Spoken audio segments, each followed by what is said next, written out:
Nous abordons enfin notre dernière partie en partageant des conseils pratiques pour les primo-accédants. Acheter son premier bien immobilier peut être un parcours semé d'embûches. Il est donc crucial d'être bien préparé et informé. Maître Kabori, vous allez nous donner des conseils pour éviter les erreurs courantes et bien comprendre les documents importants. Quelles sont, Maître, les questions clés à poser à son notaire avant d'acheter un bien immobilier? Merci encore. Il faut toujours partir vers le notaire ou l'agence conseil qui, dans tous les cas, va vous orienter vers le notaire. Et à lui, vous lui poserez des questions qui vous viennent tout de suite à l'esprit. C'est quoi j'achète? C'est un terrain nu? C'est un terrain construit que j'achète? Est-ce que je peux aller regarder ce que j'achète?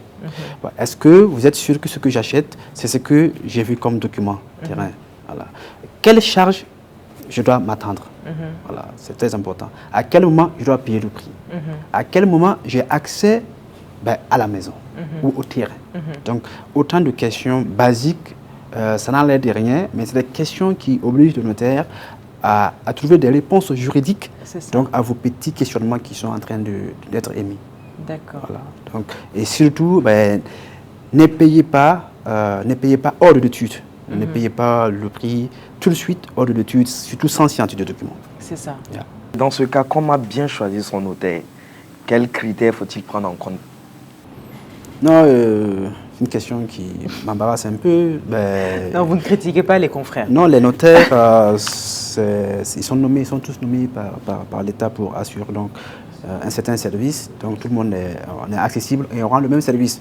Bon, après, c'est la question de confiance, de proximité, de célérité ou des critères comme ça.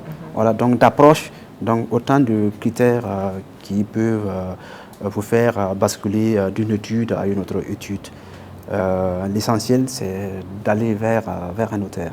Donc ça veut dire que tous les notaires, si on a fait un acte authentifié par un notaire au Burkina, quelle que soit sa réputation, il est sans appel. S'il est inscrit à l'ordre des notaires. Merci. Le notaire, il est inscrit à l'ordre des notaires. Il est appelé à exercer sa fonction sans problème. Donc, contactez n'importe quel des notaires, il fera le travail. Donc, après, bon, si vous avez des proximités avec Maître Kabori, si vous avez des proximités avec Maître XY, bon, voilà, c'est tant mieux, quoi. Tout à fait. Voilà. Donc, ça veut dire que si on a un recours, bon, je le dis, hein, si on a un conflit avec un notaire, est-ce qu'on a un recours à l'ordre des experts des notaires? Comment ça se passe? Voilà. Mais s'il y a un conflit, vous avez l'ordre des notaires, vous avez le bureau que vous pouvez saisir, expliquer le problème, l'ordre des notaires va trouver une solution. D'accord. Yeah. Alors, quelles sont les erreurs courantes que vous avez pu observer chez les primo-accédants? J'ai pu voir que des gens ont payé le prix lorsque le démarcheur le lui a réclamé. Donc, sans se rendre compte que ce n'est pas le propriétaire, et ce n'est pas le bien qu'il veut acheter. Donc, c'est les erreurs qui sont vite arrivées dans les rues. Donc, ça, il faut abandonner cette pratique-là. Voilà.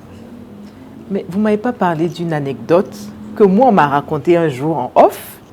Il semble que certains notaires ont observé que, certains acheteurs, pardon, avaient été comme envoûtés lors des transactions. Non, ça vous est jamais arrivé? C'est-à-dire vous avez été étonné des prix de vente, voilà. Non. Non, les gens sont libres de fixer leur prix de vente et de s'entendre avant de venir. Vous êtes juste observateur. Non, vous n'avez rien à dire là-dessus? Non, j'ai rien à dire. Je me rends compte que le vendeur il vend à X, que l'acheteur achète à X et qu'ils sont convenus sur le montant et que le bien existe et que l'argent existe. Parfait. Mais vous n'avez pas le devoir de regarder vraiment s'il y a consentement réel? Bien sûr, parce que tout le monde a accès aux informations verbales d'abord et écrites. Après transcrites dans les actes. D'accord. Donc dès lors qu'il y a signature. Dès lors qu'il y a signature, donc il y a explication et il y a signature. Après lecture, donc je suppose que la volonté, l'accord de volonté est consommé. Et quand l'une des parties est illettrée? Non, il y a une procédure que la loi elle a prévue pour assister donc, les gens qui sont dans cette situation-là. C'est de les faire assister donc, par 2 témoins lettrés. D'accord. Par 2 témoins lettrés, en plus de l'intervention d'un interprète judiciaire. D'accord, judiciaire, ouais. Qui diffère d'un interprète exactement, de la ville. Voilà. Donc, c'est un interprète qui ont prêté serment, qui, la plupart du cas, c'est des interprètes que vous trouvez dans les tribunaux, qui traduisent pour les justiciables.